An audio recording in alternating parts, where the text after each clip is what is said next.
Standing besides me is Mr. Bruno Mwemba, the Chief Executive Officer for Panuka Agribusiness Hub. Mr. Mwemba, once again, welcome to Inside Agriculture. Pleasure's mine. Great, great. We have witnessed and we have seen the activities that you are undertaking actually to help farmers, young people excel in their farming practices. Maybe to begin with, can you just walk us through the overall experience of this training that you undertook here in Central Province? Well, the young agripreneurs, I think when we did the baseline, study to kickstart this, bootcamp, which also has an incubation, component, has quite a lot of indicators that, point to one, obviously, very low levels of, corporatization.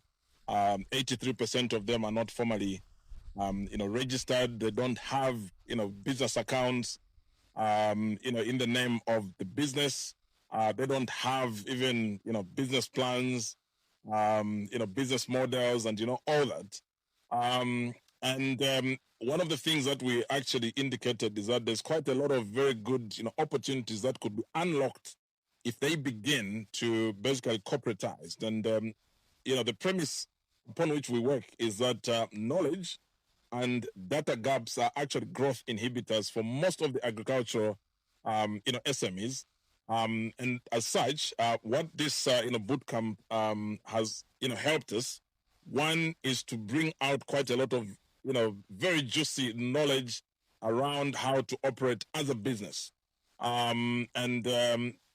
As earlier indicated, we operate under what is called the Panuka TTL framework, which is teach the farmer and then provide some digital tech-enabled tools that they can actually use, especially on, data tracking.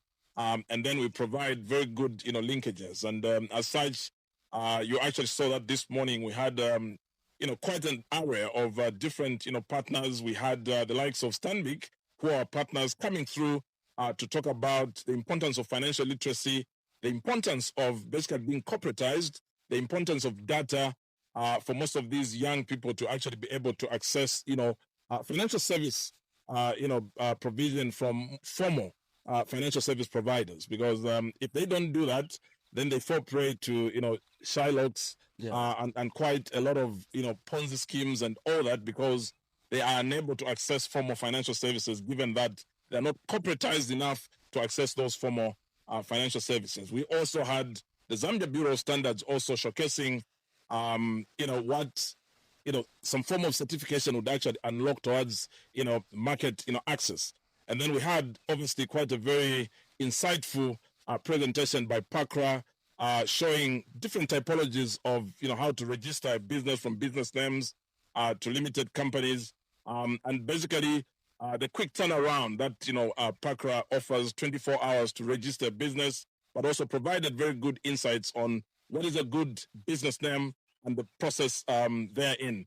So basically, I think it's been a 360, kind of bootcamp that provides both knowledge, but also we showcased quite a number of our data tracking tools, especially what we're calling the Farm Diary. Yeah. That's a Panuka, tech-enabled platform that can actually enable most of these agripreneurs to solve their challenges around data tracking, especially those that also do what we call telephone farming. You can have some of your guys at the farm reporting, and then wherever you are, you actually get very good insights about what's going on around your farm. So yeah, that's basically been what's been going on over the last 3 days. Great. Actually, 33 young people did participate in this training, coming from 3 provinces: Eastern, Central, and Northwestern Province, with all much efforts invested in organizing this workshop. What are your expectations to these agripreneurs as they go back to their farms to continue with their farming practices? Well, most of these are actually involved in quite a plethora of agricultural, activities, from primary production to value addition. Others are in kind of renewable energy.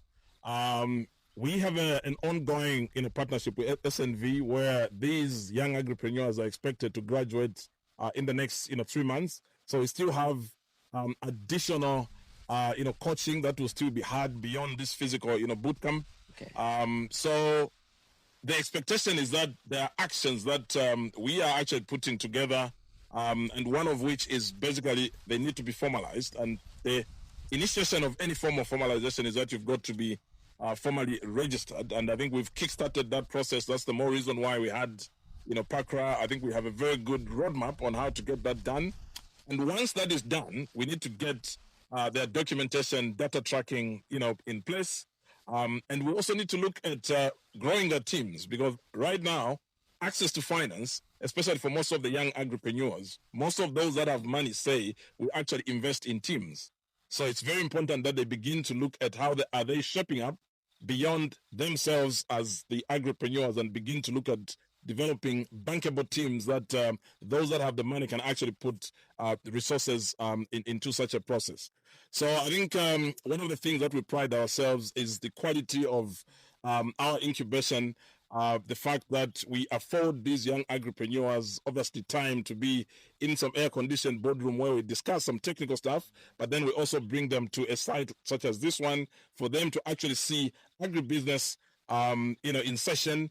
We show them what farm planning looks like, renewable energy at its, core. We operate our, both farms completely off-grid. And we showcase quite a number of different things from, agroforestry, renewable energy, farm planning in real time, so that we kind of balance our incubation, efforts. As we come to the end of this interaction, what could be your closing words to the viewers who are watching us right now? Invest in knowledge so that you don't waste time in managing a charitable entity that you think is a business. And you probably could actually be doing that for 10 years, and then you realize you've actually been managing a charity, that you thought was actually a business. So invest in knowledge. Right. Mr. Mwimba, thank you so much for according us an opportunity to speak to you at this particular time. Pleasure is ours. Thank you so much. Great.